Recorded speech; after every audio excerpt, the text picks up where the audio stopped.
Oh, y'all, these last couple of days have been something else. You know, the last time I went live, I told you guys that I had a dental appointment coming up last Friday. Well, the dental appointment took place and everything went very smoothly. I got all the teeth removed. I was put to sleep. It's hurting for me to talk. The oral surgeon, top of the line professional, knew his job, did it well, and treated me very, very kindly and lovingly through the whole process. And he's still hanging in here with me. I got nothing but praise and kudos for that man. Because Sister Girl is so afraid of a dentist, it's not even funny. So to find out I was going to be put to sleep was very good. You see them, all them teeth in the top are gone. And there was 2 in the bottom that's gone. But I had problems with my mouth that led me to the emergency room.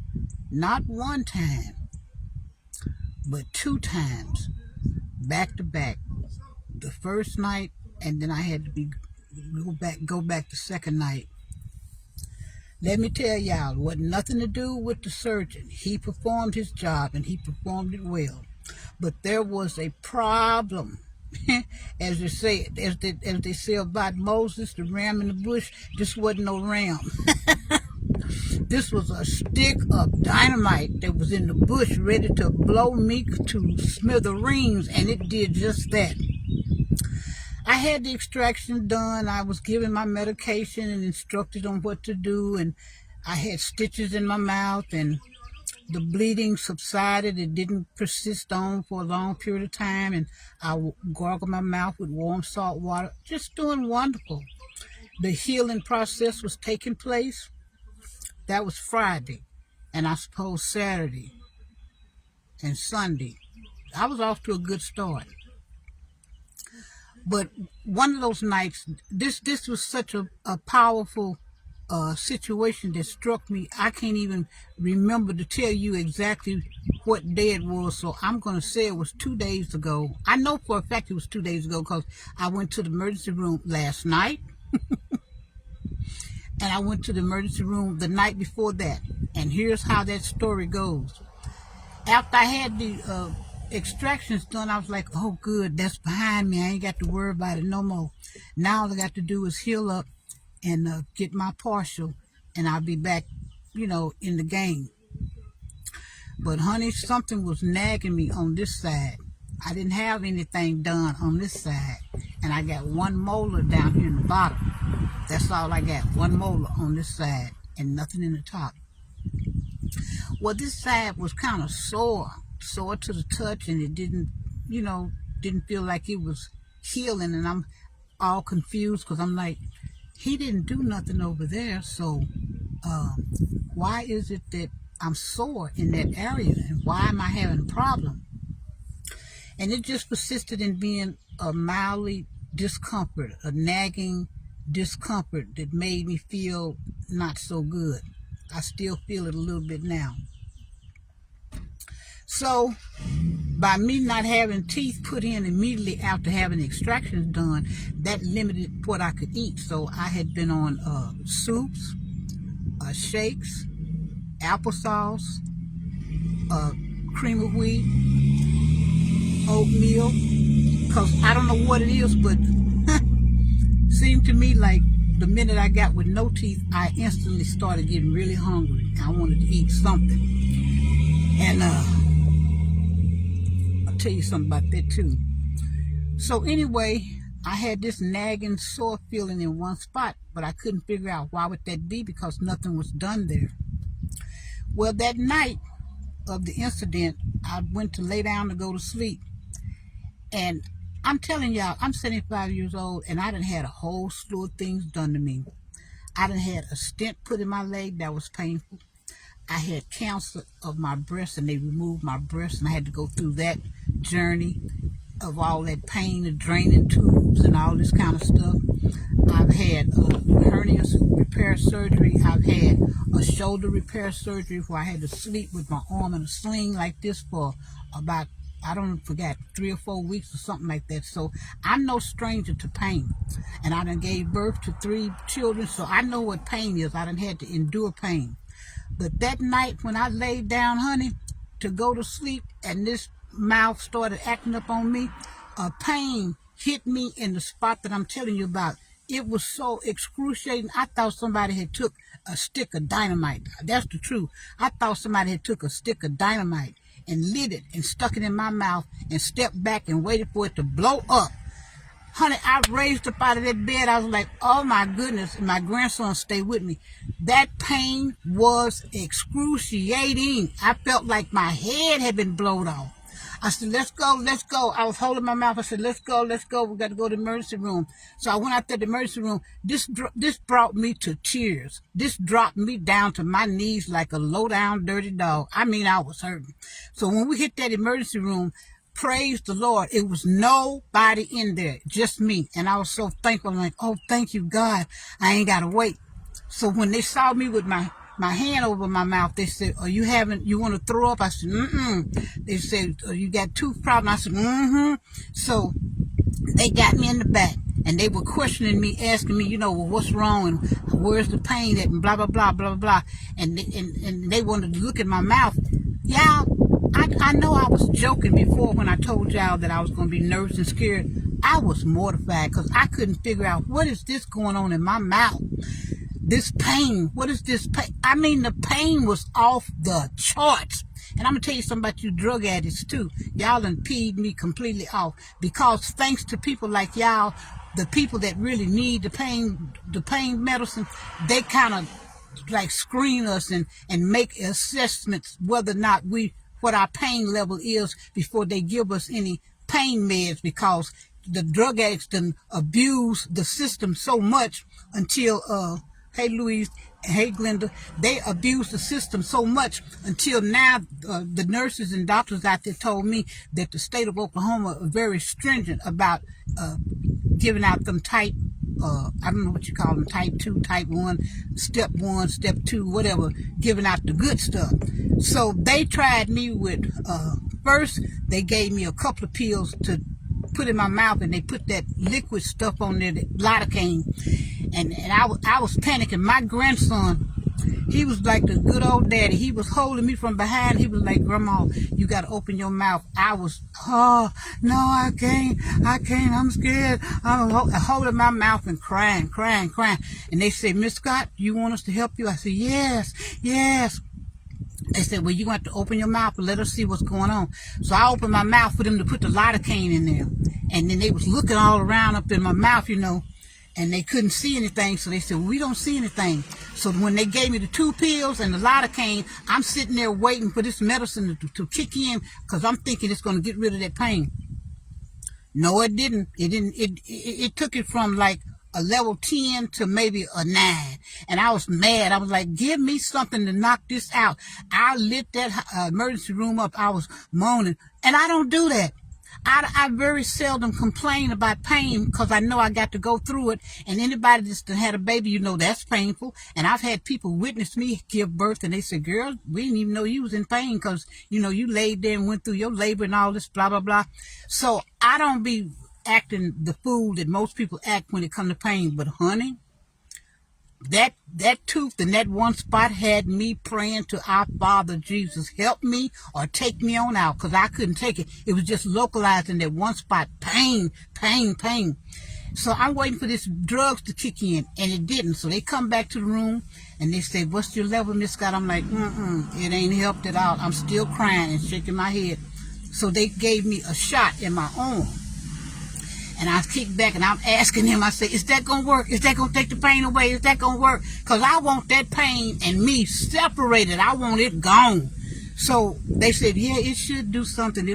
I said, when will I know? They said, probably about 20 minutes. I laid there, and I moaned, and I cried.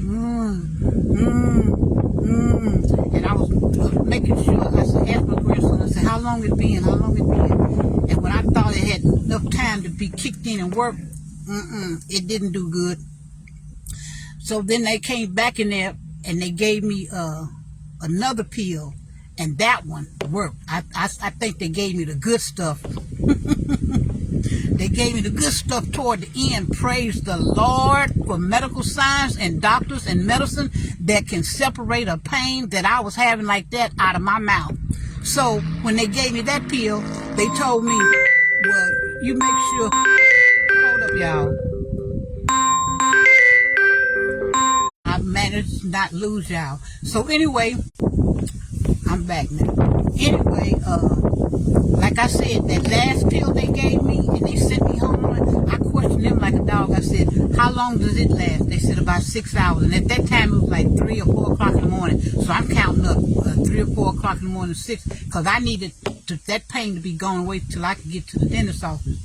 So I didn't go to bed that night at all. I stood up and rocked, honey, because I was scared that pain was going to come back. So when it became daylight and I went to the doctor that did the surgery and removed all my teeth, they weren't open. They had a sign on the door. I said, wouldn't that be my luck? It was like they're not open today, because what they do is they come down from Tulsa and do they work at this office for the Muskogee people, and then they go back to Tulsa. So they weren't here on that day, which was the day I came in. So I went to the doctor that was not an oral surgeon, who referred me to the oral surgeon, because I'm trying to find some help. So when I went to them, they was funny, like, we don't really want to see you. You need to go back to the person who did the job. And I'm like, yeah, but the person who did the job, they're not available for me. And I don't want this pain to come back. And I want y'all to look and see what you think it could possibly be, yada, yada, yada. So I'm going and dancing around all of that. Didn't get to no resolution. Nothing was solved. So then I came on back home. And I just kept praying, Lord, please don't let that pain come back. And it stayed kind of away from me for the whole period of the day. Honey, come nightfall, here come this sucker again.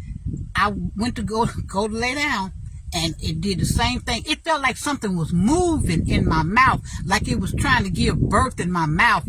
Felt like it was going to explode, like it was just ripping my body apart. So when I went to lay down, it did it again. Boom. It hit me, and I jumped up and I grabbed my grandson. I said, come on. I said, let's go. I said, I got to go to the emergency room. This pain. So I went out there to the emergency room. When I walked in that time, me and my grandson wasn't as lucky as the first night where I was the only one. When I walked in and saw that emergency room, it was packed with people. I know over 50-something people in that waiting area. And I said, oh, Jesus, I'm going to have to sit here. I was crying the whole time. I was crying. But I wasn't crying, screaming out loud. I was just, and my face was all wet, because I wanted that pain to go away. And then it felt like the pain was growing, if that make any sense. It felt like something was just growing in my mouth and expanding, getting bigger and bigger and stronger and hurting worse and worse and worse. That was a monster pain on me.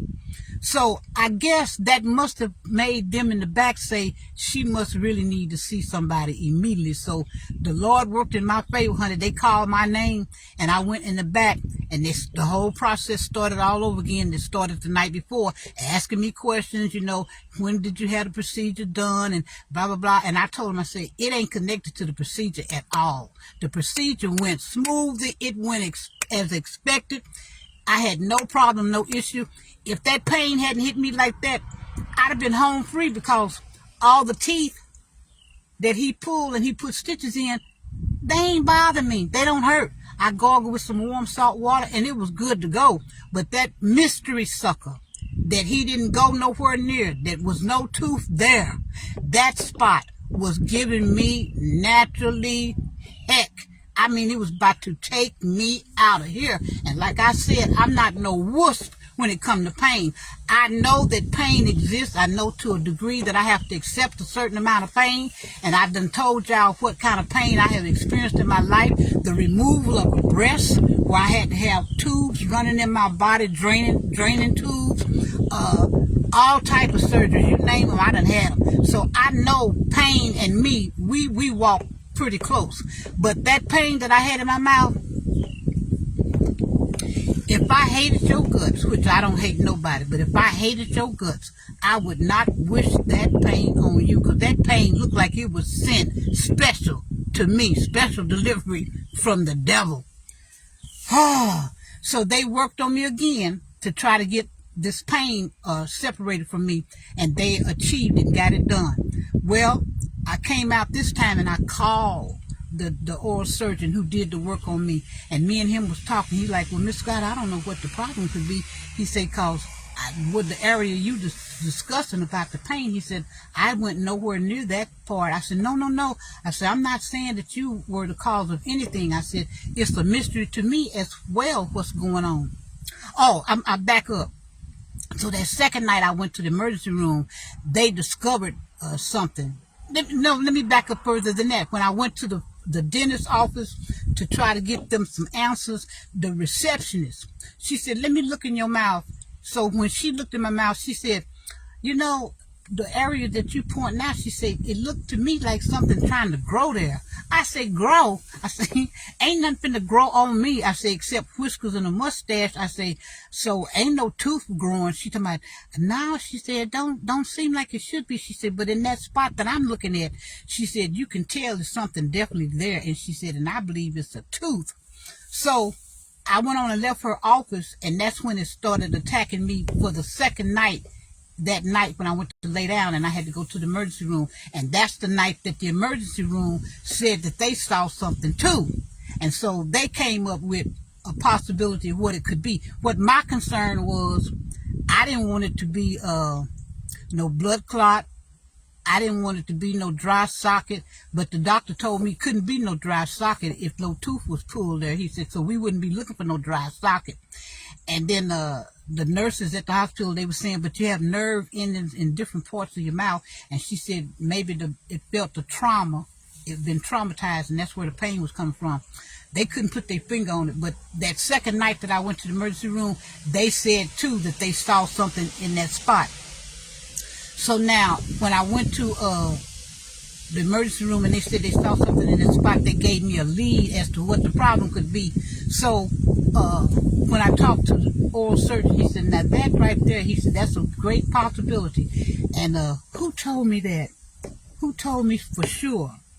I don't know if it was the emergency room or the receptionist that said, it looks like somebody pulled your tooth and only part of it came out. Is splintered, and it left that part in there, and it had been festering over time. And she said then it just came to fruition at that point and gave me that trouble. And I had a tooth to do that once before. A dentist pulled a tooth out of my mouth and he broke it, and it left a piece up in there. And then over time, it worked itself where it was coming out of my gum, and I kept raking my tongue across, and I could feel it.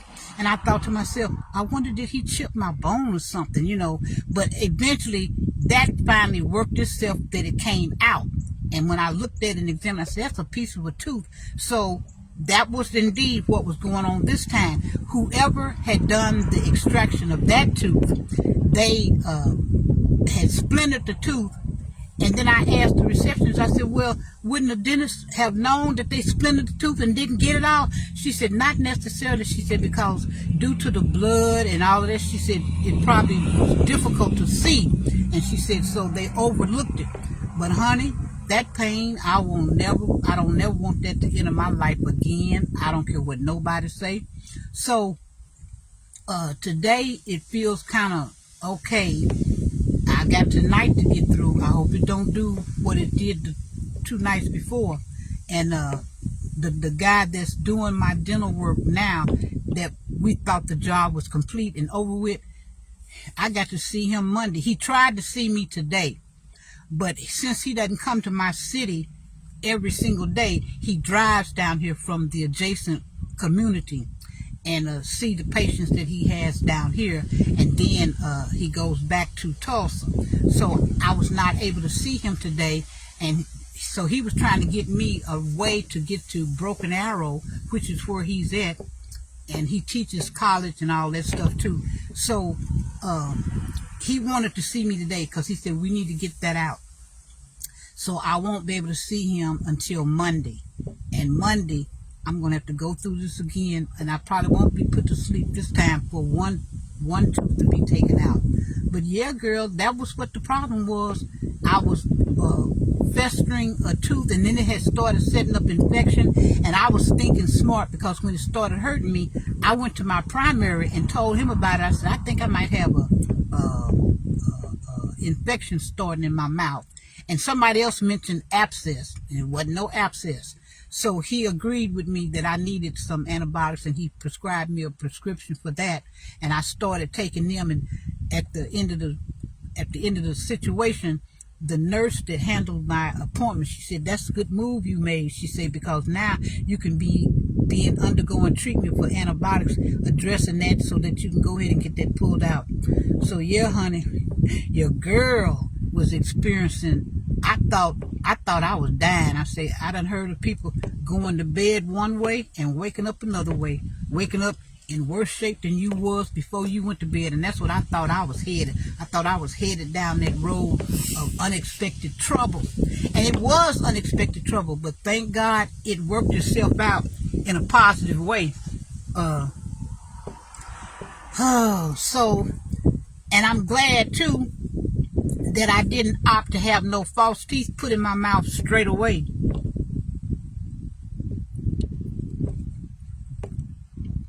Because I can't imagine having some teeth slapped in my mouth on top of all this other stuff that's going on. So I much rather have my gums completely healed, and then I go ahead and have the partial plate put in. And eating has been very difficult, because at first I was able to put my old dentures in and eat, and I had teeth to connect and meet with each other, so I was able to chew and eat. But now I don't have a plate for the top, and the bottom I got teeth where it's not in a chewing spot, they're like in a biting spot, so I can't chew it. And plus my gums are sore, so I can't eat no meat, no nothing that's got to be chewed. Everything I eat has to be,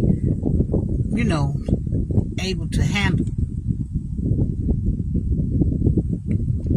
And anything cold in my mouth, it feels good and it helps. And that's what I did too. Hey Renee, I'm seeing you. She's watching. And I thank you about the cutest thing on this planet, girl. Your mama, you look so much like Mary till it ain't funny. And Glenda, how you doing, Glenda? I be looking at you smiling with your little happy nesting. You and your husband, y'all doing fine. My nephew, of course, I gave you that present. He's a pretty good dude. But anyway, that's all I did. Come on here to tell you guys what the episode was with the mouth. So I hope now that I'm on a better course to achieving that smile that I want. Well, I ain't gonna get the perfect smile, because the fact that I got these teeth in the bottom, what I wanted to do was take all of them out so that I could have a full set of nice teeth, And then I was laughing with my brother, because I said years ago when he was much younger, my mama paid for him to have 2 missing teeth put in his mouth, but he never wore them. And I used to fuss at him all the time, boy, why don't you put them teeth in your mouth? Mama paid for them teeth, you need to da-da-da-da-da. I see why he didn't. That's why I say I don't be caring about nobody what they say about me, teeth missing, whatever. It just ain't what God gave you, and it don't feel the same. It's not as comfortable. As soon as I eat, I yank them things out and throw them down. But now, I have met people and talked to them that say that it presents no problem to them, and they can wear their teeth comfortably, and they wear them all day long, and they go through. But me, I be trying to hurry up and get them out. As soon as I use them for what I use them for, and that's to chew my food, I yank them suckers out and throw them in the corner. So it probably won't be no different if I get a nice set that look good in my mouth. I'm probably going to do the same thing. Use them while I'm eating, and then once I get through eating, yank them out and throw them down. Because ain't nobody looking at you, girl, but Jesus. That's the only person I want looking at me. And he's not a person, but that's the only spirit I want looking at me is Jesus. And I'm almost absolutely sure he does not care if I have teeth or not. But you know, old Cardinal man, they are. You know, I don't fit the bill. I don't look a certain some kind of way. And I'm telling you, I don't care. I ain't no Renee. And I'm going to go back to Renee again. I think you the cutest thing this side of the cornfield, girl. You are so cutie. Cutie pie, cutie pie. And you can tell from your personality that you are a real nice, easygoing person. And you got a lovely home. And then Louise and me go way, way, way, way back. Like most of us on here do.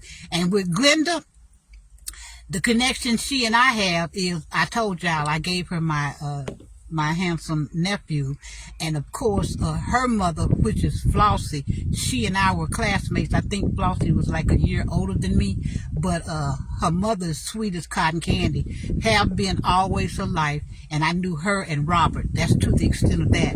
And so knowing that you, Glenda, are Flossie's daughter, that was a stamp of approval for me. I don't have to do, you don't do no further investigation to know that you came from good people. And I know that Louise is good people because I've been hanging around her sisters and most of her family since I was a kid growing up. And Louise has always been a very sweet person. And who else was I talking about? Oh, and back to Mary. Mary was always sweet. She was quiet, had a sweet personality, soft-spoken. So I'm not surprised at all at what she gave birth to. So you are a proud testament to your mother. And I want you to know that your mother, I knew her personally. Your mother was also a very, very beautiful person. And I liked her a lot. So a lot of people don't know that on this Facebook, the connections that you have with people. And I know that I might come off in a way that you really can't stand me and what I stand for and what I'm trying to present to the people out here that's watching me.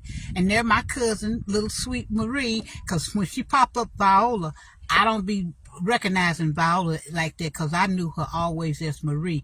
But she's another sweetie pie. And you know what? It's not that often that people really be who they are and remain that way through the whole course of time that you've known them. And it's so funny, but everybody on this platform, y'all all fit the same bill. Louise been the same person ever since I met her from day one. Ain't never changed up and switched up on me. And she's nice and sweet, and we got a history together. She know that me and my mother didn't connect very well, but thank God that was straightened out. Glenda, the connection is Flossie. You got a beautiful mother that had a sweet, that has a sweet personality. And then Renee, I knew your mother Mary through school. We were in, I think me and Mary was in the same grade. And so, and then Marie, she my first cousin. Ain't that how you say it? Because her daddy and my mama were sister and brother. So Marie is my first cousin. And it's a whole big bunch of them. But I only knew the older ones. That was Leroy, Vic, Marie, Teresa, and that's to the extent of it. Now I remember Major's name, and I remember I think I remember hearing Diane's name, but the only connections I had is the ones I named. That was Teresa, Leroy, Victor. Oh, Vernon. I'm forgetting about Vernon. So those are the ones I knew. So everybody that showed up on my platform today, all of you guys hold a special little something in my psyche, my psyche. So every time I see Renee, I always smile and say, boy, she look just like her mama. You got your mama's smile. And I think personally, and I'm going to give you those kudos, I think you are a very, very attractive young lady. And you seem to have made it good for yourself, and you carry yourself in a good way. And I'm very sure that Mary was more than proud of you. I know she was proud of you. So I'm going to get off of here, y'all, and take my little Snagglepuss behind somewhere and sit down. I just thought that would be a good topic. From Snagglepuss, missing teeth, to Gabby. And I know that y'all don't know neither one of those characters, but Louise might know. They had a cartoon back in the day when I was small, and the character's name was Snagglepuss. And he talked, and when he talked, he spit all the time because his teeth was missing. And then they had a Western show. I don't forgot the man's name, but he had a sidekick, and his name was Gabby, and Gabby didn't have no teeth. So that's why I came up with what I did, from Snagglepuss to Gabby. I done went from Snagglepuss to Gabby, and hopefully where it end up, I'll have a pretty smile again. And if I don't, who cares, because it's mine. And I done already told y'all, if it's pretty, I might try to suffer through and wear it. But if they uncomfortable in any kind of way, they gonna be used just like they supposed to be used. Use them to chew my food, and once I chew my food, out they come.